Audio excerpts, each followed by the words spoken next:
Hola Doc, ¿cómo estás? Me da gusto saludarte por este medio. Mi nombre es Carlos Romo, soy director de RCG Grupo Central Regenerativo y bueno, compartirte que formamos parte de un corporativo que abraza varias empresas, entre ellos importante mencionar nuestros laboratorios que llevan por nombre CB Cells. Y bueno, el día de hoy, doctor, en este breve video, donde tenemos el gusto de platicar con un especialista en el área, que en un momento voy a presentarte, lo que vamos a charlar, lo que vamos a conocer es todos los detalles que tú debes de conocer como profesional de la salud si aplicas o estás interesado en utilizar terapias celulares con células troncales mesenquimales.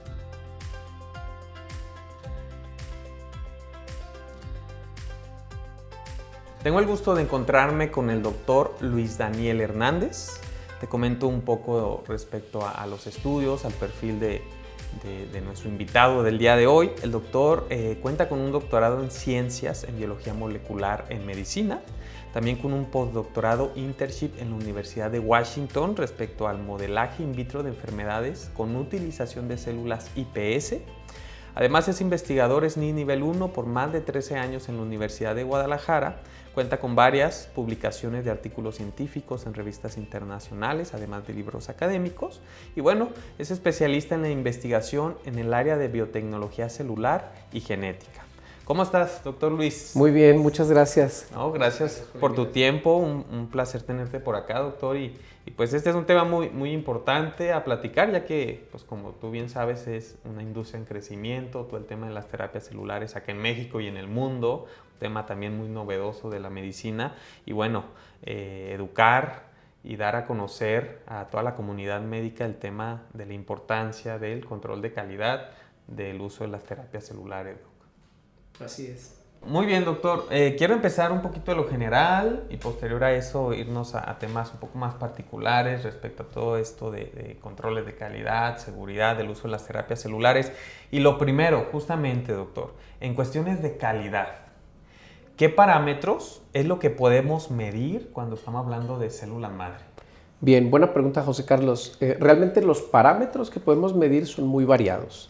Nosotros podemos medir parámetros como por ejemplo las propias características de las células madre, expresión de sus proteínas, la viabilidad, el número de células, su capacidad de diferenciación, entre otras como la expresión de proteínas oncogénicas. Básicamente podemos medir muchas de estas características a través de la expresión de proteínas, la expresión de ciertos genes o la presencia de algunas de estas capacidades, ¿no? Por ejemplo, la capacidad de inmunomodulación. Nosotros, más bien aquí la pregunta tendríamos que reformularla y decir cuáles son los mínimos necesarios, porque realmente lo que podemos medir es muy variado y algunas de estas mediciones puede que no sean tan importantes para la aplicación clínica que se requiere en el momento. Entendido. Ok, mi doc. Me llamaron la atención dos cositas que mencionaste ahí y una de ellas fue poder medir las proteínas características de las células madre. Esto, doctor, es referente al fenotipo de las mismas para saber qué tipo de células son. ¿Tiene algo que ver con esto? Así es. La Sociedad Internacional de Terapia Celular marca que deben de tener unas proteínas de superficie que se conocen como Cluster Differentiation o CDs. Algunos de estos CDs deben estar positivos y otros negativos. Podemos medir incluso más CDs aparte de los que nos marca la Sociedad Internacional, pero la Sociedad Internacional nos marca 4. Además, nos marca que una de estas proteínas debe estar negativas, que es la del complejo de histocompatibilidad tipo 2, el HLA de tipo 2. Ok. Y Doc, me imagino que esto es algo muy básico en el control de calidad justamente para saber que lo que le vamos a aplicar al paciente es justamente células troncales mesenquimales y no otro tipo de células, ¿correcto? Así es. Este tipo de mediciones son mediciones relativamente rápidas que se pueden hacer para los controles de calidad, además de los positivos, los que deben de estar negativos. Sin embargo, hay algunas otras técnicas un poco más complejas para analizar esas mismas proteínas. Lo más rápido es por citometría de flujo. Pero también podemos hacer inmunohistoquímicas, por ejemplo, que es fijar las células en una laminilla y hacer algunas tinciones o contratinciones o incluso inmunofluorescencia para ver que brillen esas proteínas y tomar fotografías. Me imagino que la mayoría del público ha visto estas fotografías donde se ven estas células pintadas o brillando sobre un fondo oscuro. Esto es una inmunofluorescencia y esto es posible realizarlo, solo que son técnicas un poco más complejas y más tardadas, que a veces para los sistemas de producción donde uno quiere liberar lotes al mercado, pues no es viable o no es compatible con los sistemas de producción que queremos que se estén analizando día con día todas las células que van saliendo, ya que estas técnicas pues pueden tardar 3 o 4 días en realizarse. Ok, entendido. Y por último, respecto a lo que nos compartías de lo que podemos medir de células madre, mencionabas también la expresión de proteínas oncogénicas. Esto, doctor, corrígeme, ¿es referente a entender que este tipo de células no tienden a generar tumores o algo por el estilo, a mutar? Así es, estas células por sí solas no tienen la capacidad de formar tumores, ya que en el nivel digamos, de diferenciación que tienen, ellas no están tan indiferenciadas como lo podría ser una célula totipotencial, o como en el caso de las células IPS que tienen una pluripotencialidad muy alta. Si nosotros tomamos las IPS y las inyectamos directamente en un paciente, si este paciente está bajo en defensas o algo inmunocomprometido, puede formar tumores. De hecho, es una capacidad de las IPS. Cuando nosotros queremos comprobar que son IPS, tomamos un ratón NUT, que son estos ratones inmunocomprometidos, les inyectamos unas cuantas en el lomo y tienen que formarse teratomas. En el caso de las mesenquimales, como están un poco más abajo en ese grado de pluripotencialidad, no tienen ese riesgo. Sin embargo, toda célula que es cultivada in vitro, muchas veces es necesario estar monitoreando su fenotipo y en algunos casos algunos temas genéticos como la expresión de oncogenes para ver que esas mismas divisiones, pues dentro de tantas divisiones no haya alguna célula que haya cambiado su fenotipo y que pudiera llegar a transformarse. Esto es algo relativamente normal, en nuestro cuerpo pasa todo el tiempo. Con la misma renovación celular, algunas de estas células pueden llegar a tener estos pequeños errores. Muchos de estos errores se corrigen internamente con nuestros sistemas de reparación intracelular. Doctor, algo que se escucha mucho en la industria, cuando los médicos o tal vez los laboratorios que comercializan terapias celulares y que le brindan cierta importancia y se escucha mucho que se habla de este concepto entre la comunidad médica respecto a la viabilidad celular. Sin embargo, me gustaría mucho que nos puedas platicar un poquito exactamente a qué se refiere y por qué es que se le da tanta importancia en la industria cuando hablamos de calidad de las terapias celulares. Sí, la viabilidad celular básicamente es el número de células vivas en una muestra. Este número de células vivas puede ser representado en un porcentaje, por ejemplo, del 100%, si tengo 90%, 95% vivas y un tanto por ciento muertas. También puede ser expresado como números crudos. Si en este vial tengo 100 millones, pues 90 millones vivas o 80 millones vivos, que es algo no tan común. Normalmente se expresa en porcentaje. ¿Por qué es algo tan importante? ¿Por qué le damos tanta importancia? Primero que nada por el efecto clínico. El efecto clínico lo vamos a esperar mayoritariamente de las células que llegan vivas cuando nosotros las administramos. Estas células van a llegar, van a empezar a expresar proteínas inmunorreguladoras, a expresar algunas otras proteínas que se van a empaquetar en exosomas, van a estar mejorando, digamos, ese microambiente donde llegan y van a estar dentro del cuerpo. Entonces es importante pues, que estas células vayan vivas para que puedan realizar este tipo de funciones. Claro, entendido. Oye, doctor, ¿y qué pasa con las células muertas? ¿El porcentaje de células que entran al organismo ya sin vida es contraproducente o qué sucede? Dependiendo la dosis y el porcentaje de células muertas, comúnmente no generan algún problema. De hecho, la mayoría de ellas pues, son fagocitadas y sus componentes son reciclados. Incluso algunas células muertas todavía vienen cargando proteínas que pueden ser benéficas de cierta manera. Algunos componentes de las células sí son más inmunogénicos, pero esto dependerá también del tipo de muerte celular. No es lo mismo cuando nosotros tenemos la muestra de células y pues por la cadena fría, el tiempo que ha pasado van muriendo algunas, a que si esas células yo las agarro y las empiezo a agitar y a destruir, porque entonces lo que yo hago es que las células se rompen y las membranas celulares se exponen Y hay muchas proteínas que forman parte de las membranas celulares, ya sea de las proteínas que están al interior de la célula o dentro de la membrana, que son transmembranales, que al exponerse son altamente inmunogénicas, entonces pueden causar reacción inmune. Sin embargo, el número de células que se utilizan en las dosis y con los porcentajes de células muertas, estas reacciones, pues nuestro cuerpo simplemente va a tener algo que se llaman flu-like symptoms, que son síntomas como de una pequeña gripe, una pequeña resfriado, un poquito de dolor de cabeza, un poco de aumento de la temperatura, pero obviamente esto dentro de los parámetros normales, ¿sí? Claro. Si nosotros usamos una dosis muy alta, como por ejemplo una dosis de 300 millones de células y tenemos un porcentaje de muerte celular de más del 90%, pues ahí sí vamos a esperar que haya reacciones un poco más severas. Ok, perfecto, gracias, doctor. Doctor, en la industria de repente hay un poco con juegos de marketing y buscando agregar tal vez algún valor al mercado, a los médicos, pues se brinda información justamente respecto a qué parámetros tomar en cuenta, que si tiene más o menor viabilidad, cuál es la viabilidad correcta, qué tanto te puedo garantizar, todos estos temas, ¿no?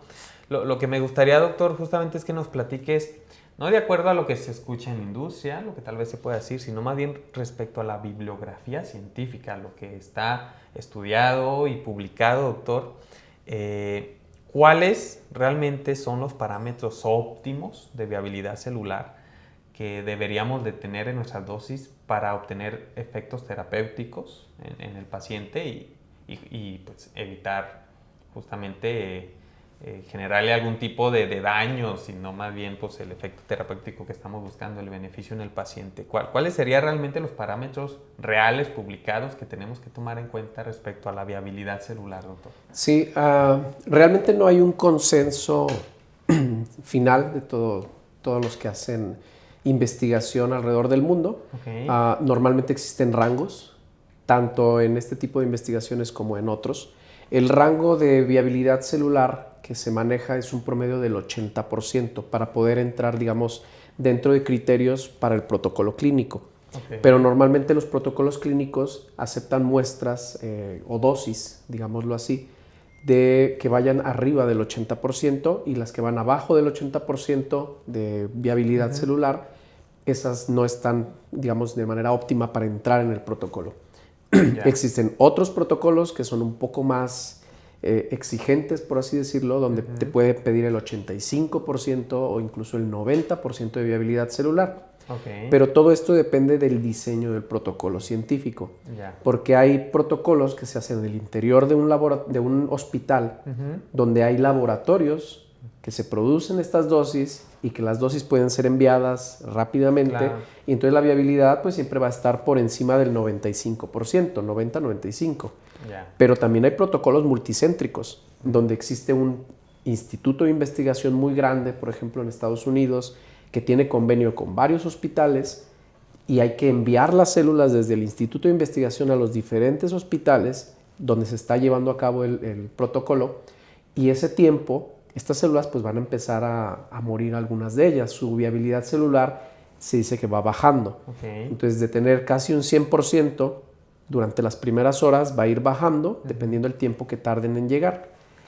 Tomando en cuenta el hospital o el centro que esté más alejado al punto del instituto, pues puede ser que estemos dentro de estos parámetros del 80%.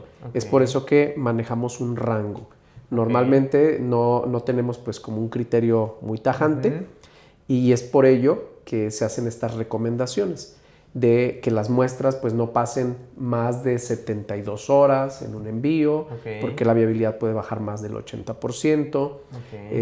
Se recomienda siempre pues intentar agendar bien estos tratamientos. Los hospitales tienen una agenda muy estricta cuando se hacen este tipo de protocolos.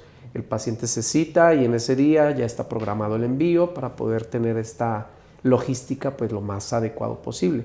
Entonces, un parámetro óptimo pues sería por encima del 90%. Pero realmente ya en la bibliografía podemos encontrar que hay mejoras significativas incluso con dosis que se administran al 80%. Es por eso que hay muchos experimentos, muchos protocolos clínicos que tienen rangos más amplios. Y doctor, ¿existe también algún tipo de de estudio, de media, en donde conozcamos, por ejemplo, decir lo común que está estudiado es que una dosis a partir de tanto tiempo conserve cierta viabilidad? Por ejemplo, decir, no sé, un rango común, de acuerdo a lo publicado, es que a 24 horas la viabilidad promedio debe ser esta, 72 horas debe de ser esta. ¿Existe más o menos esos rangos establecidos en la investigación o si es algo muy variable? Realmente es un poco variable, pero sí existen algunos trabajos científicos que se han dedicado precisamente a revisar este tipo de variabilidad, ¿no? Okay. Todo dependiendo el tipo de solución donde nosotros ponemos nuestras células. Ya. Porque las células pueden ser resuspendidas en solución salina, pueden ser resuspendidas en solución Hartmann, en lactato, en muchos tipos de solución. Pero esas soluciones también pueden ser enriquecidas con algunas proteínas, por ejemplo, albúmina humana, o etcétera, etcétera, ¿no? Incluso hay soluciones que son soluciones comerciales, que tú puedes comprar y puedes disolver ahí tu dosis de células y pueden tener pues, cierto grado de viabilidad. Ahora, dentro de todas estas soluciones, pues sí se ha visto más o menos este dato que te mencionaba, de que a las 72 horas, el 80% en promedio vas a obtener de viabilidad. Por más bien formulada que esté esta solución y más cuidada que esté la cadena en frío, no vas a obtener viabilidades del 100% a las 72 horas. O incluso he visto, pues hay reportes mercadológicos o de mercadotecnia, donde se señala que pueden tener viabilidad del 100% incluso unos cuantos días después. Esto no es verdad. Y si esta compañía hubiera desarrollado una solución que mantenga esas células con esa viabilidad durante 5 días, valdría más el desarrollo de esa solución que la misma compañía. Porque alrededor del mundo, pues esto es algo muy bien sabido. Hay muchos artículos científicos donde las personas dentro del laboratorio pues generamos este tipo de combinaciones de soluciones y desarrollamos de repente una pues que te mantiene más tiempo que otra, pero los rangos pues siguen siendo, digamos, entendibles porque estamos trabajando con células y la solución es una solución de transporte. Entonces no hay nutrientes que la sigan alimentando durante 5 días o 4 días. Entonces, la viabilidad tiene que bajar, no es algo que las vaya a mantener ahí estáticas. Claro. Entonces, mencionar que en 72 horas el promedio debería de ser de 80 es un dato certero, documentado, y además sigue estando dentro de la posibilidad de una aplicación clínica con efectos terapéuticos. Así es. Hablamos, al igual del ejemplo pasado, hablamos de un rango. Este 80% pues puede ser un poquito más elevado, 80, 85, podría ser un poquito más bajo, 79, pero va a estar dentro de esta media. Claro. Ok, perfecto. Gracias, Doc. Y por otro lado, doctor, complementando esta misma información que hemos ya estado pues conversando, ahora, ¿qué equipos y qué métodos se utilizan para hacer este tipo de conteos celulares, de análisis de viabilidad? Ok, el tipo de conteo depende mucho la necesidad de la empresa o del instituto de investigación del que estemos hablando. Existen métodos para contar, digamos, métodos de conteo de producción, métodos que son rápidos, sencillos de utilizar, que se pueden utilizar al mismo interior del laboratorio donde uno está generando las dosis. Este tipo de métodos requieren pues de una capacitación para el personal que va a usar el contador, pero al final el tipo de conteo es relativamente sencillo. Un personal con una buena capacitación podría estar utilizando este equipo. Existe una cierta variabilidad en el uso de los equipos de contadores de proceso por la misma sencillez del método. Entonces puede haber alguna variabilidad a razón del equipo y del método. Más aparte la variabilidad que podemos nosotros tener por el personal. Si el personal no está bien capacitado, pues sí, los datos pueden ser un poquito erróneos. Mientras que existen otros métodos que son mucho más precisos y que tienen menos variabilidad Estos métodos se conocen como métodos para investigación o que se utilizan en laboratorios de investigación. Uno de ellos es la citometría de flujo. En la citometría de flujo, por ejemplo, se utilizan tinciones como el naranja de tiazol y el yoduro de propidio. Este tipo de tinciones son mucho más exactas, mucho más precisas, el equipo tiene menor variabilidad, pero requiere de personal altamente capacitado.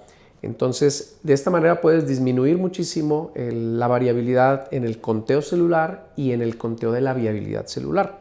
Sin embargo, este es un método que va a tardar más tiempo que el método de proceso. Los métodos de proceso, al ser rápidos, se pueden implementar en el momento en el que se obtiene la dosis o que se están procesando las células, se cuentan, se ve la viabilidad y de esta manera podemos liberar y pasarlas al siguiente paso.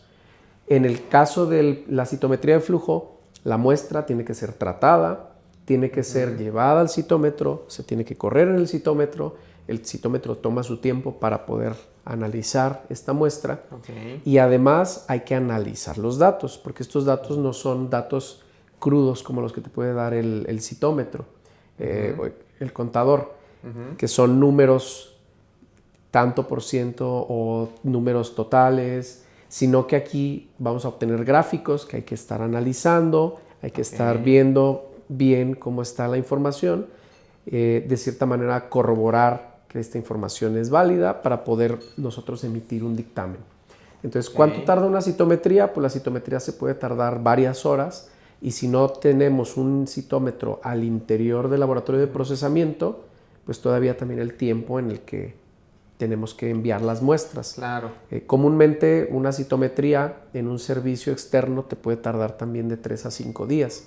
Entonces no es viable para un proceso en el cual tú quieres estar liberando dosis. Como producción, ¿no? Sí, sin embargo un contador de proceso, como el que tenemos aquí, es un contador sencillo que solamente requiere una tinción vital, la más común es azul de tripano, nos ayuda a discernir entre las células vivas y las muertas, de una manera rápida podemos hacer un conteo y podemos continuar con nuestro proceso de producción. Claro, entonces si entendí bien, por ejemplo, mencionando estos dos tipos de equipos y de métodos que se utilizan, cuando hablamos de producción del día al día, se puede trabajar con un contador celular como el que estamos viendo por acá. Y cuando hablamos de citometría de flujo, más bien son a lo mejor para generar controles de calidad del lote celular que está por producirse o cosas por el estilo. Puede ser utilizado para incluso estandarizar tus procesos y procedimientos. Si tú eres un laboratorio que se dedica a producir células, antes de estar produciendo y vendiendo, pues tienes que validar tus procesos. Entonces, en los procesos iniciales, tú puedes tomar estas muestras, mandarlas a analizar y tener un resultado bastante preciso de cómo estás haciendo las cosas, para que las cosas continúen haciéndose de esa manera. Y como sabemos, pues siempre hay cosas que se pueden mejorar. Entonces, si tú cambias algo en tus procesos y mejoras tus procesos, tomar una muestra y volver a enviarla a una citometría también es válido. Entonces, de alguna manera nos sirve también como un control de proceso, pero es un control externo. Entonces, para el día a día se pueden utilizar contadores que son sencillos de proceso y los otros para estar validando lo que nosotros hacemos al interior. Claro, entiendo. Entonces, digo, me suena lógico, entonces, digo, un poco porque sé que esto sucede en la industria. De repente, por ahí se te hace llegar regularmente, digo, como lo vemos por acá, controles de calidad que se generan a los lotes y a las producciones del día a día, ¿no? Que esa es como la manera más práctica de hacerlo, ¿no? Generamos todo un screening de estudios, etcétera, de citometría de flujo para poder liberar lotes y esto lleva varios días realizarlo y después se generan conteos de viabilidad, de cantidad todos los días sobre la producción y se envía también este otro certificado, ¿no? Y lo comento porque sabemos que en ocasiones se han dado situaciones en donde te llega un conteo celular con citometría de flujo, con muchos análisis de estudios, con fecha del día. Y realmente esto entonces no sería viable realizarlo así, ¿no? No, la verdad es que pues, no todos los análisis podrían realizarse en el momento. Claro. Si tú estás teniendo estas células para enviar en el momento, pero yo en el reporte te pongo una fotografía, por ejemplo, de la inmunofluorescencia que platicábamos hace rato. Pues la inmunofluorescencia es una técnica que 5 días más o menos en promedio vamos a andar tardando, porque hay que adherir las células a la laminilla especial, hay que dejar que proliferen un poco, fijarlas, teñirlas, verlas en el microscopio de fluorescencia, y esas imágenes todavía acomodarlas en nuestro formato, pues no se puede hacer el mismo día. Claro. Entonces, hay cosas que sí pueden ser el mismo día, como un conteo celular, que todas este tipo de la viabilidad, todo esto lo podemos analizar al momento. Pero va a haber otros resultados pues, que vienen, digamos, son un poco más tardados. Entonces, si te lo ponen que se realizó este mismo día con las células que se cosecharon este mismo día, pues no es algo lógico. Claro, no sería seguramente información fidedigna, ¿no? Ya que no es práctico hacerlo en el día. Doctor, hablábamos justamente de un poco de cómo se brinda la información de manera fidedigna a los médicos, a los profesionales de la salud, de todo esto que estamos platicando, y justamente por ahí me gustaría informar también, conversar contigo, qué tan manipulable son los distintos métodos de conteo celular que hemos estado platicando respecto a la información que brindamos, ¿no? O sea, todos estamos libres de decir, no, sí, es lo que arrojó es la información, o realmente sí es información que se puede manipular para mostrarle al profesional de la salud. Bueno, de alguna manera la información sí puede ser errónea. Puede ser por 2 razones. La primera es la falta de capacitación del personal que está usando el contador. Por ejemplo, pues si llega alguien de marketing a tu consultorio con un contador celular y te quiere mostrar ahí las células, pues yo en lo personal pues no confiaría, porque yo pienso que esta persona no está altamente capacitada en el uso del equipo. Entonces, puede ser por un mal uso del equipo, que puede ser de manera involuntaria simplemente por no tener el conocimiento, y otra precisamente por tener el conocimiento bien fundamentado y saber moverle al equipo, el poder enseñarte un resultado erróneo. Sí es un poco manipulable dependiendo del tipo de contador. Un contador de proceso, estos contadores de día a día, como este contador que es pequeño, que podemos mover algunos parámetros, sí tiene manera de brindarnos datos un poquito variables o incluso erróneos, de acuerdo a la manipulación. Hay otros sistemas de conteo, como el de citometría de flujo, que son un poco más exactos, pero que también requieren de personal altamente capacitado. Si el personal no sabe usar bien la información de los plots, no sabe hacer bien el análisis, puede darte también algo de información errónea. Solamente que ahí, si tú sabes analizar esa información, entonces no importa que te hayan dicho que era el 99%, si tú ves estos gráficos y sabes interpretarlos, tú te puedes dar cuenta que no es así, que fue manipulada la información. Con este otro tipo de contadores es diferente, porque aquí al sacar el reporte final, pues lo único que te va a dar es el reporte final y no te da esos gráficos o todo eso que podamos analizar. Sí, para cualquiera de las dos circunstancias, pues se requiere de personal capacitado en el uso de los equipos. Pero en la citometría también requeriría de que tú sepas interpretar los datos, para que no te los manipulen de alguna manera. Claro, entendido. Entonces, ahorita pues vamos a tener el gusto de que nos pueda hacer una demostración de cómo utilizar el equipo. Más o menos en este proceso, Doc, ¿cuáles podrían ser las cosas a tomar en cuenta para saber que se está haciendo correcto o no con la información que se está dando? ¿Qué podemos hacer como para decir, se está manipulando, la información puede variar justo por este tipo de procesos que se hacen en el momento del conteo? Bueno, el primero es en qué condiciones viene tu muestra. Si tu muestra realmente trae una cadena fría, si fue bien cuidada la célula, si no hubo cambios muy bruscos de presión y el tiempo desde que obtuvimos la muestra.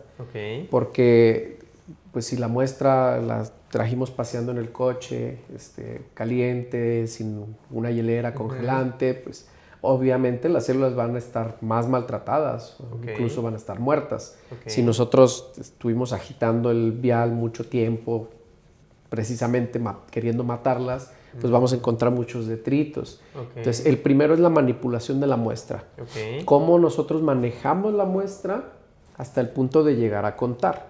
Ok. Lo siguiente es la preparación de la muestra. La muestra tiene que ser preparada añadiendo una tinción vital. Yo aquí me traje una pequeña muestra de un colorante que es el azul de tripano. Ok. Entonces, el azul de tripano va en relación 1 a 1 con la muestra, volumen-volumen. Si yo uso 20 microlitros de esto, debo de ponerle 20 microlitros de la suspensión con las células. De manera que el colorante va a penetrar en las células muertas, pero no en las células vivas. Ok. Pero si yo uso más colorante o este colorante está más concentrado, este colorante normalmente está al 0.4%. Ok. Imagínate que yo lo traigo pues, al 40%, pues por la misma osmolaridad me va a matar las células. Entonces ya las voy a ver muertas. Ok. O a lo mejor la solución ni siquiera es una solución isotónica, es una solución hipertónica, entonces las truena.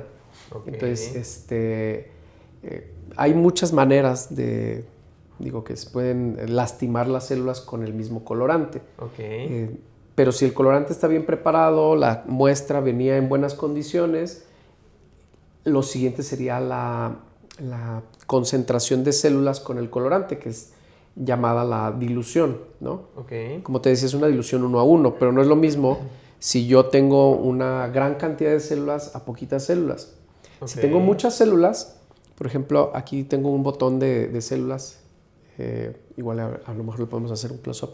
Ese botón de células son muchísimas células. Ok. Si yo las quiero leer en el contador y tomo solamente del botón, pues no voy a tener un dato real. Tengo que hacer que se muevan, ¿no? Ok. Sí, para poder contarlas realmente, porque encimadas una de otra, pues no voy a poder contarlas realmente. O sea, también justamente lo que comentas, el cómo la vas a extraer puede Exacto. sesgar el resultado. Sí, porque este tubito lo dejamos ahí un rato y como puedes ver las células bajaron. Ok. Están ahí abajo. Entonces, si yo voy a tomar mi muestra para contar con mi pipeta y solamente tomo del líquido que está en la parte de arriba, ¿Vas a tomar pocas células? voy a tomar pocas células. Si yo tomo del botón, van a ser muchas células y ni siquiera las voy a poder contar. Entonces yo tengo que homogenizar esta muestra. Ok. Y la manera de homogenizar también es muy importante. ¿Sí? Este volumen, por ejemplo, pues tendríamos que homogenizarlo de manera que la mayor cantidad de células pueda estar libre y de ahí poder tomar una pequeña muestra que voy a colocar con el azul de tripano para poder hacer el conteo. Ok. ¿Sí? Pero depende del volumen. Porque ahí es donde viene mucho la capacidad de la persona, ¿no? La parte técnica, así es. Claro. Porque aquí, por ejemplo, pues con la pipeta en un volumen grande puedo disolverlo todo muy fácil y todas las células van a estar disgregándose. Ya. Pero imagínate que el botón celular está en este tubo. Imagínate que están todas las células aquí abajo y yo quiero disolver con una pipeta chiquita, con una punta de a lo mejor de 100 microlitros. Ok. Y yo pongo mi punta aquí y subo y bajo el volumen y es un volumen pequeño, pues nunca voy a disolver todo. Entonces, de alguna manera, pues yo te estoy contando poquitas células, pero no las resuspendí adecuadamente. Claro, entendido. Entonces, lo adecuado es con una pipeta grande, con un volumen grande, disolver esto, tomar un poco, pasarlo a otro tubo donde lo voy a terminar de suspender y luego tomar y pasar con mi azul de tripano.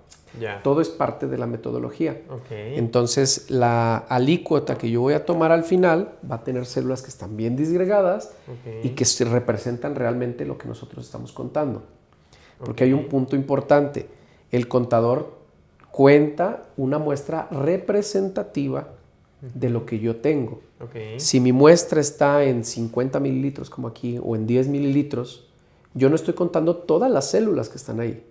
Tomé una cantidad chiquita y conté lo representativo. Claro. Entonces, con una fórmula nosotros vamos a sacar cuánto correspondería el total. Claro. ¿Sí? Y tampoco puedo contarlas todas porque entonces yo ya rompo la esterilidad y ya no se las puedo poner al paciente con la tinción. Claro. Porque la tinción pues las va a matar al final de cuentas, después de mucho tiempo. Es por eso la importancia de tener un buen método de resuspensión, etcétera, etcétera. Así es. Para que esa muestra realmente corresponda a lo que de cierta estamos manera midiendo. una escala, ¿no? Sí, es la parte técnica que te mencionaba. Ya. El personal debe estar capacitado también para tomar esas decisiones. Ok. Normalmente los viales que se comercializan me parece que son de 10, de 15 mililitros. Pues es un volumen significativo. Entonces, si bajan las células como en el tubo que vimos acá y van a estar aquí, pues por más que yo intente con la pipeta chiquita, no voy a poder disolver todo esto. Claro. Entonces no es representativo de lo que hay en todo el vial. Ok. Sí, Ok. para ello tendría que pues, disolverlo adecuadamente. Ok. Y respecto al el equipo, cuando ya estás haciendo el conteo, doctor, ¿ese sí es 100% fidedigno o también hay manera de mover el resultado? Hay manera de mover el resultado. Ahorita vamos a ver con una muestra. Te voy a mostrar un poquito cómo se puede falsear un poco el análisis. Ok. De entrada, pues que se hayan hecho bien las diluciones, ¿no? Ujú. Porque también, si yo te digo es 1:1, pero le pongo más de y menos células, pues me va a dar más poquitas. Claro. Pero si todo está bien hecho, el foco del equipo nos va a permitir ver las células vivas y las muertas. Ok. Pero jugando con el foco, yo puedo hacer que se vean más muertas de lo que realmente hay en la Claro. muestra. Ok. Lo que sí es más difícil es jugar a que se vean más vivas. Ya. ¿Sí? Más bien lo que puedo lograr es que se vean más muertas de lo que hay realmente. Y es más difícil hacer que se vean más vivas. ¿Sí? Entonces, algo que sí podría ser manipulable es eso, precisamente eso, que yo te pongo una muestra y la viabilidad te la estoy reportando en un 15, en un 10%, cuando realmente a lo mejor trae el 80 o el 90. Claro. ¿Sí? Pero si mi muestra trae el 80 o el 90, yo no voy a poder decirte que tiene el 100. Ok. Entonces, hay maneras de mover un poquito ahí el contador. Perfecto. Muy bien, pues vamos a pasar entonces en algún momento a hacer la demostración. Entonces ya hablando un poquito a lo mejor de la industria, es muy común, doctores, que recibas junto con tus terapias celulares algunos controles de calidad, certificados y demás. Pasando un poquito por esa parte, Doc, ¿qué características como profesionales de la salud deberían de tomar en cuenta, a considerar, en un certificado de control de calidad para decir es un control de calidad confiable? Ok, primero como certificado que se emite a un profesional de la salud, pues tendría que ser un certificado claro, objetivo y que no requiera de una alta capacitación para poder interpretar lo que viene al interior, ¿no? Okay. Como en el caso de lo que platicábamos de la citometría de flujo, pues bueno, las personas que van a estar recibiendo el certificado no son especialistas en citometría de flujo, deben de presentarse los datos obtenidos de la citometría, pero de una manera que se puedan entender. Ya, entendido. Sí, lo segundo sería pues que existan tanto controles internos como externos del laboratorio. Muchas de las pruebas pues se realizan dentro del laboratorio, ¿no? Como lo que platicábamos del conteo celular al momento, controles microbiológicos y otras cosas que se hacen en el interior, pero también es importante tener análisis que se hayan hecho de manera externa por algún tercer autorizado, Claro. que puede ser alguna industria ajena a lo que son las terapias celulares, institutos de investigación, laboratorios de diagnóstico o algunos otros laboratorios que puedan tener estos permisos pues, para poder emitirte un resultado. Claro, claro, entiendo. El siguiente pues, sería que los equipos que se utilizan al interior del laboratorio pues tengan sus calibraciones, sus certificaciones en caso de requerirse para su correcto uso. Un equipo pues normalmente requiere de mantenimientos preventivos, en ocasiones lo usamos mucho, pues requiere volverse a calibrar. Okay. El personal que usa ese equipo también requiere de una capacitación. Claro. Entonces, si yo pongo un resultado en un certificado, yo debo de estar consciente que mi equipo funciona y que el analista sabe utilizarlo e incluso que el analista esté certificado para utilizarlo. Puede ser certificado, acreditado o que tenga un grado que le permita pues, su uso, ¿no? Claro. Muchos a veces nos cerramos en que, bueno, pues no está certificado en citometría, pues no, pero a lo mejor trabajó toda su maestría o su doctorado con citometría de flujo, sabe utilizar el equipo, ha pasado por una serie de capacitaciones, a lo mejor no tiene una certificación internacional, pero tiene una capacidad de utilizar el equipo. Y bueno, que los profesionales que vayan a estar emitiendo también estos certificados, pues sean profesionales certificados, ¿no? O personas conozcan de los temas de control de calidad. Claro, ok, muy bien, doctor. Y por último, doctor, hablando justamente de la información que recibe el profesional de la salud a través de un certificado de control de calidad, ¿cómo puede el profesional de la salud identificar información que pueda estar siendo sesgada o falsa respecto a los controles de calidad? ¿Cuáles serían algunos puntos importantes a tomar en cuenta? Bueno, al igual que en cualquier producto farmacéutico y en otros biotecnológicos que tenemos en el mercado, de entrada entender pues, que existe variabilidad, ¿no? Okay. No siempre vamos a obtener, por ejemplo, el 100% de viabilidad. Okay. Vamos a poder ver en nuestros certificados que existe una variabilidad. Cuando los resultados se alejen mucho de lo normal o de lo esperado, claro, como en el caso de la viabilidad a las 72 horas, si sabemos que una media es un 80%, que a lo mejor un excelente resultado podría ser un 85 a las 72 horas, okay, tirándole un 90. Pero si alguien te dice es que tienes 100% a las 72 horas, pues ya es algo que sale totalmente de la media. Claro. Y no hay una explicación lógica para poder tener ese número, entonces ya me hace sospechar que pudiera estar manipulada la información. Okay. De alguna manera nosotros esperamos, al trabajar con biológicos, pues que haya variabilidad, que se comporten de cierta manera. Los marcadores mesenquimales, por ejemplo, los CDs, okay, que se analizan por citometría de flujo, muchos trabajos de investigación reportan porcentajes cercanos al 100%. No los 4 marcadores al 100%. A lo mejor uno está en el 99, otro en el 98, otro en el 100.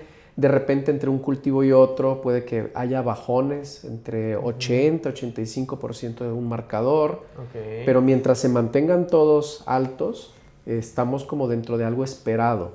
Okay. Porque al final las células están vivas. Entonces va a haber este tipo de variabilidad. Claro, entiendo. Ciertamente hay niveles o hay porcentajes que nosotros debemos de tomar en cuenta, ¿no? Por ejemplo, el HLA de tipo 2 no debe de estar más allá del 2%, porque no solamente sale de la caracterización de las células madre, okay, de ese parámetro que marca la Sociedad Internacional de Terapia Celular, sino que también puede haber un poco más de riesgo de que se presenten reacciones adversas en el paciente porque hay más HLA de este tipo. Claro, entiendo. Otros son pues que no haya o que no se puedan entender los resultados dentro del certificado.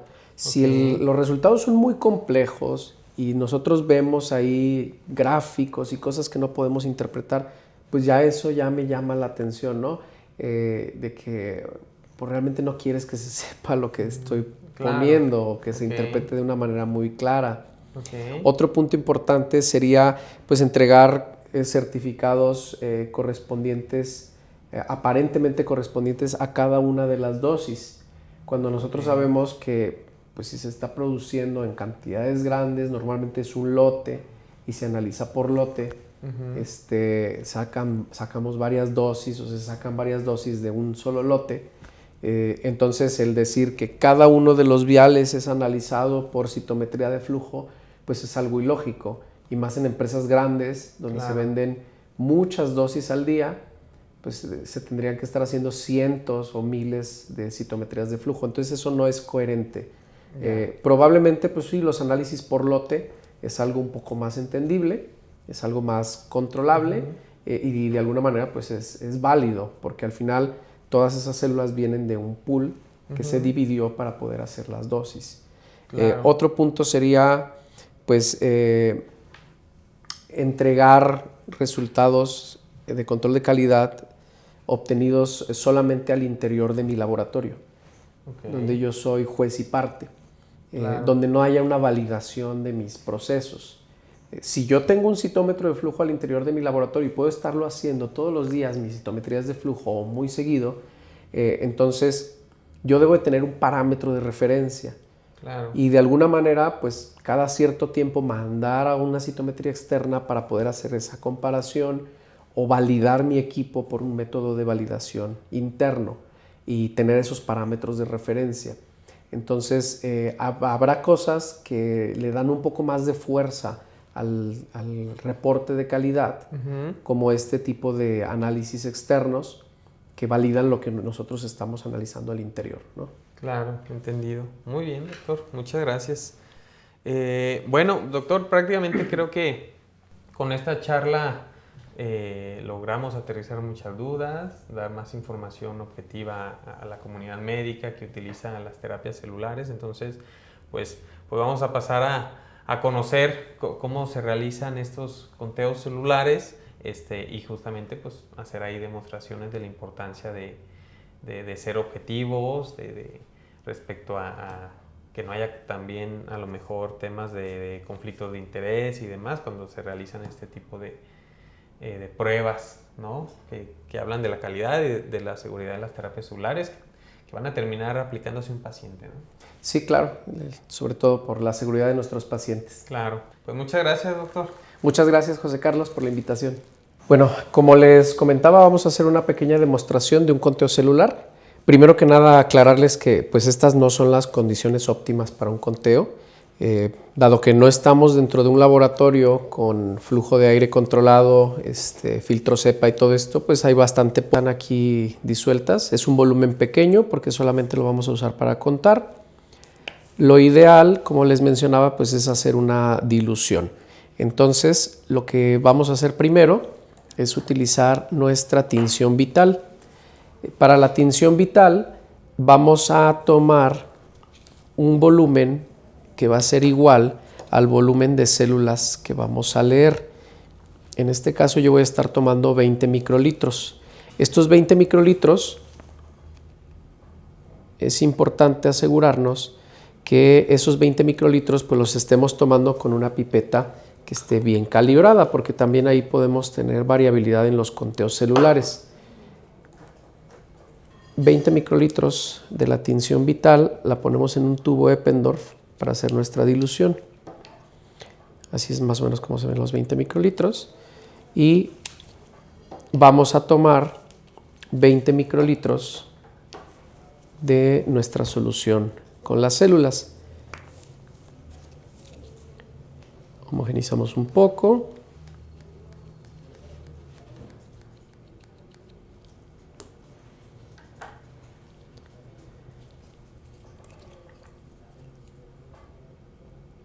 Y lo disolvemos con la tinción.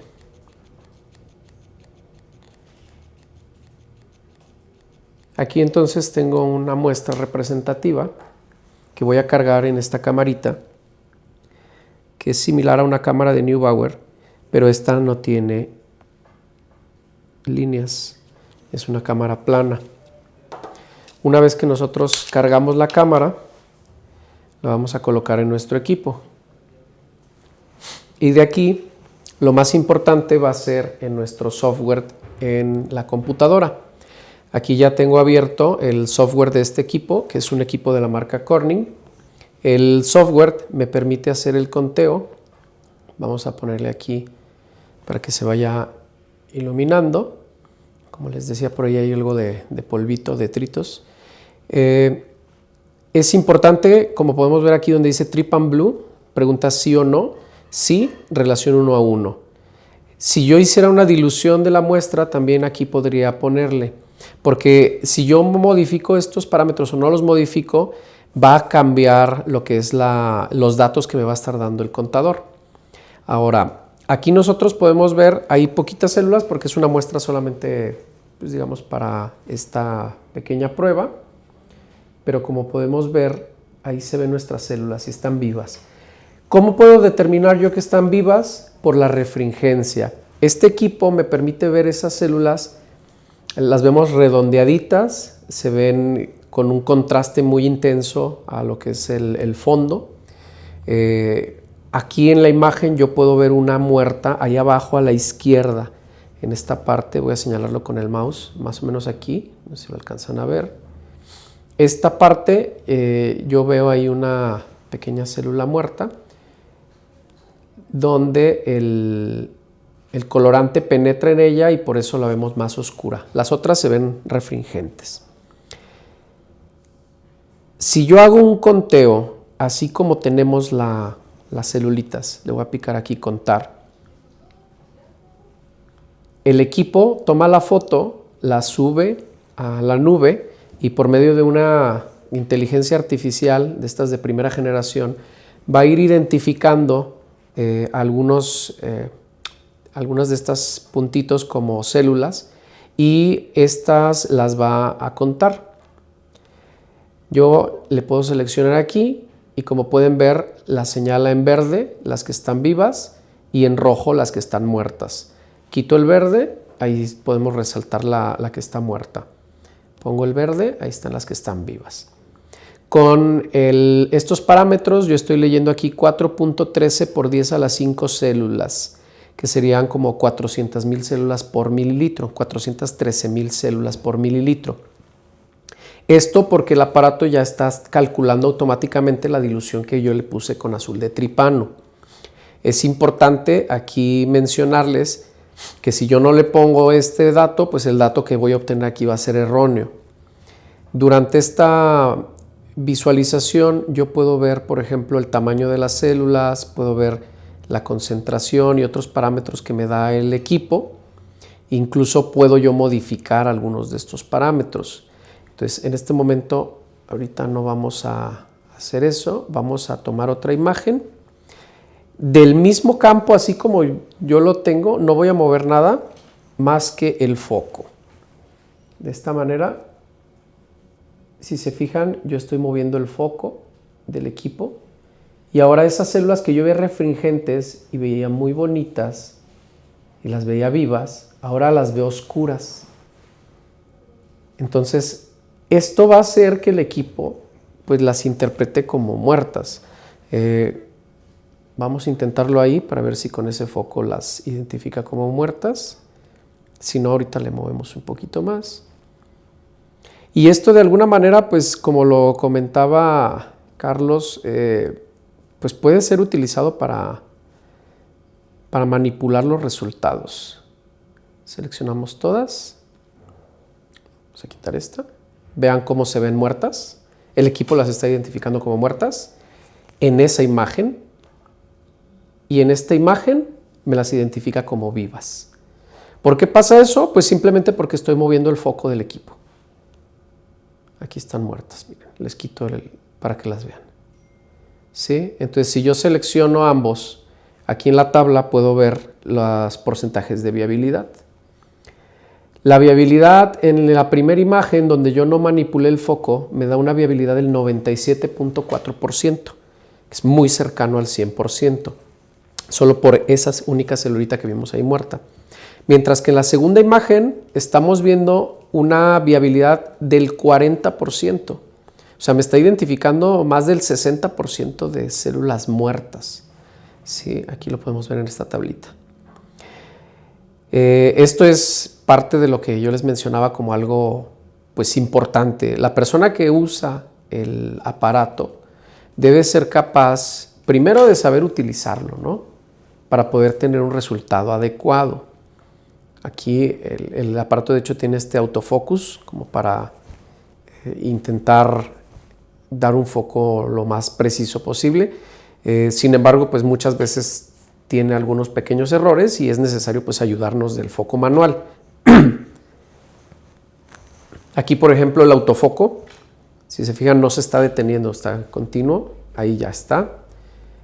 Ya las vemos ahí, estas células refringentes. Yo puedo mover y seguir tomando fotos de otros campos. Y puedo ir identificando células vivas y células muertas. Pero cuando yo identifico una célula muerta, como les comentaba hace rato, es difícil hacer que se vea como una célula viva. Entonces, la manipulación de estos aparatos, pues es más fácil mostrar que hay más células muertas de las que hay realmente en la muestra, que intentar hacer que se vean más células vivas de las que realmente hay. Aquí, por ejemplo, podemos intentar contar.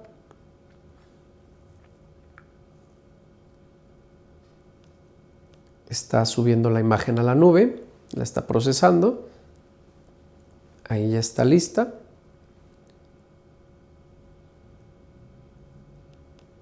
Estas son las vivas.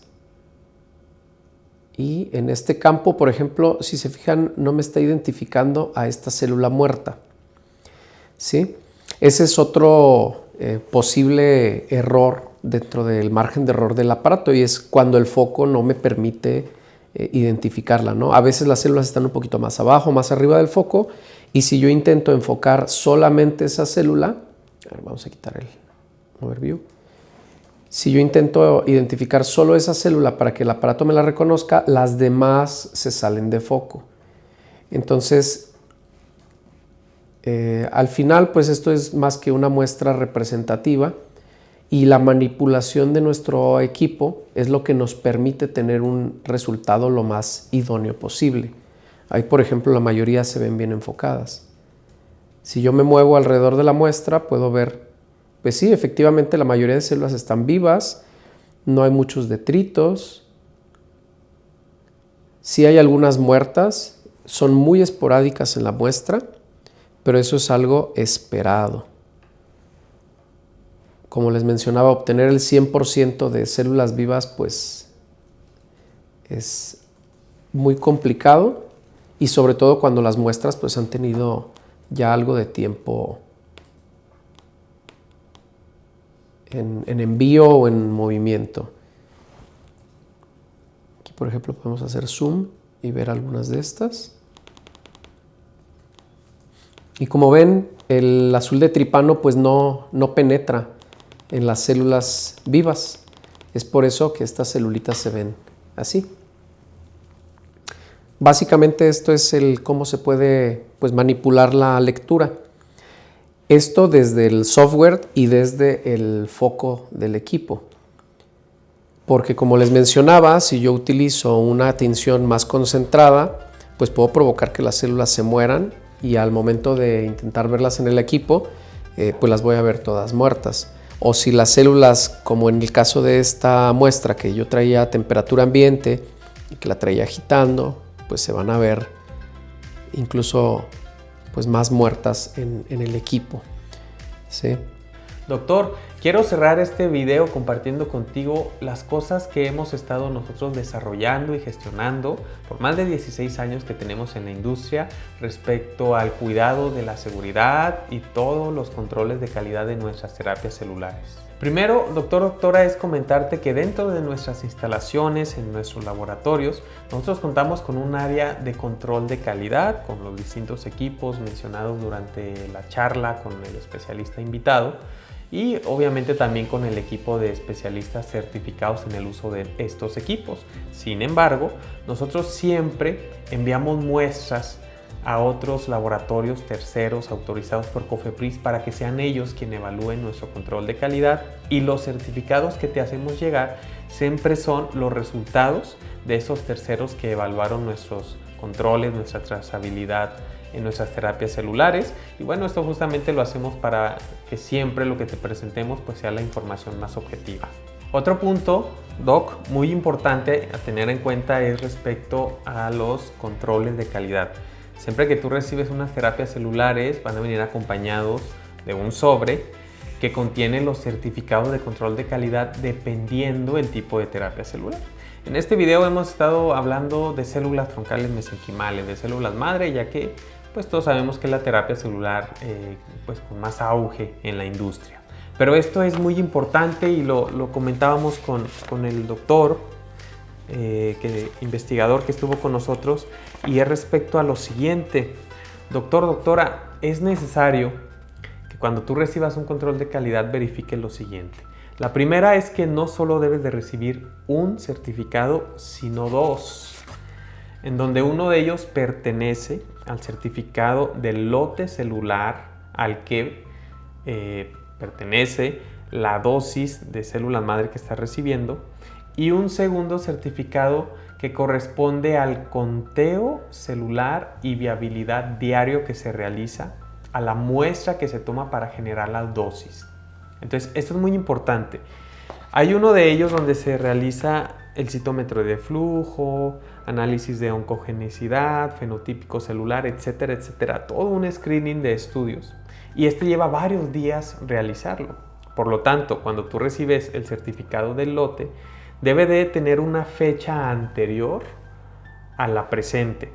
Si tú recibes este certificado con todos los estudios con la fecha del día, es información falsa, ya que es imposible realizar todo este screening de estudios en un solo día.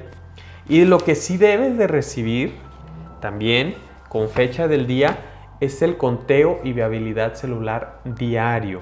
Este sí se debe de realizar todos los días. Si tú no lo recibes, quiere decir que el laboratorio que está produciendo tus células no está haciendo todos los días los estudios completos de conteo y viabilidad. Entonces, esto sí es algo muy importante. Un certificado de lote con fecha anterior y un certificado con fecha del día que corresponde al conteo y viabilidad celular que se realizan todos los días a las muestras celulares para generar las dosis que se producen al día de la fecha. A través de estos más de 16 años, doctora, que tenemos dedicados a la investigación y desarrollo de terapias celulares, pues hemos ido creando un equipo de especialistas, de más de una decena de doctores, de maestros en ciencias y biólogos que son los responsables justamente de realizar toda la investigación, toda la producción y desarrollo de terapias celulares. Y pues debes de tener conocimiento que es este equipo de especialistas quienes están a cargo de la producción diaria de las terapias celulares que te hacemos llegar día con día. Algo importante que debes de conocer es que somos el único corporativo que cuenta con protocolos médicos publicados en revistas internacionales que hemos desarrollado con importantes hospitales de investigación en México, como es el protocolo que desarrollamos con el Hospital Salvador Subirán de Ciudad de México durante la pandemia de COVID, en donde aplicamos células madre a pacientes en estados grave a severo con resultados significativos. Debes de conocer que para que se pueda realizar un protocolo de este tipo, las distintas instituciones involucradas debieron de certificar nuestros controles de calidad, nuestros procesos GMP, así como nuestras instalaciones, que todas estén en las óptimas condiciones para que se pueda llevar a cabo este tipo de estudios. Y obviamente, súper importante, debieron de autorizar y comprobar que los controles de calidad y la misma calidad y potencia de nuestras células fuera la adecuada para que entonces pudiera tener la autorización de llevar a cabo dicho protocolo. Por último, Doc, pero no menos importante, es que conozcas acerca de nuestra red fría certificada. Como tú bien sabes, las terapias celulares requieren mantenerse en una temperatura de 2 a 8 grados centígrados para que se mantengan viables justamente hasta el momento de la aplicación.